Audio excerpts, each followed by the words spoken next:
হরে কৃষ্ণ কৃষ্ণ কৃষ্ণ হরে হরে হরে রাম রাম রাম হরে। শিল প্রভুপাদকে জয়, গুরুদেবকে, অনন্তকোটি বৈষ্ণববৃন্দকে জয়। তো আশা করছি আপনারা সবাই গুরু কৃষ্ণ করোনা ভালো আছেন। আমি আপনাদের আশীর্বাদ এবং ভগবানের আশীর্বাদে আছি।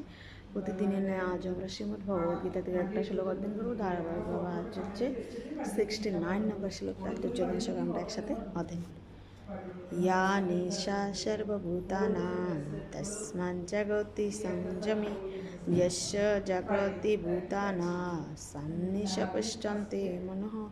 অনুবাদ: সমস্ত জীবের পক্ষে যা রাত্রি স্বরূপ স্থিতপ্রজ্ঞ, সে রাত্রিতে জাগরিত থেকে আত্মার বুদ্ধিনিষ্ঠা আনন্দকে সাক্ষাৎ অনুভব করেন। আর যখন সমস্ত জীবেরা জেগে থাকে তখন তত্ত্বদর্শী মুনি তখন তা রাত্রি স্বরূপ।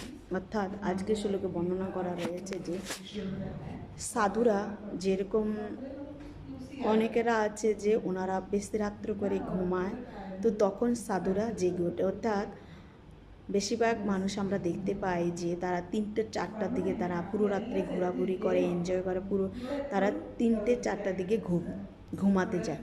আর তখন সাধুরা তারা মনে করে যে এখন হচ্ছে ভজনের সময়, কেন কি শাস্ত্রে বর্ণনা করা রয়েছে। তো তখন তারা ভজনা করে। অর্থাৎ যারা বুদ্ধিমান ব্যক্তি তারা সবসময় চেষ্টা করে যে ভগবানকে কিভাবে সন্তুষ্ট করা যায়।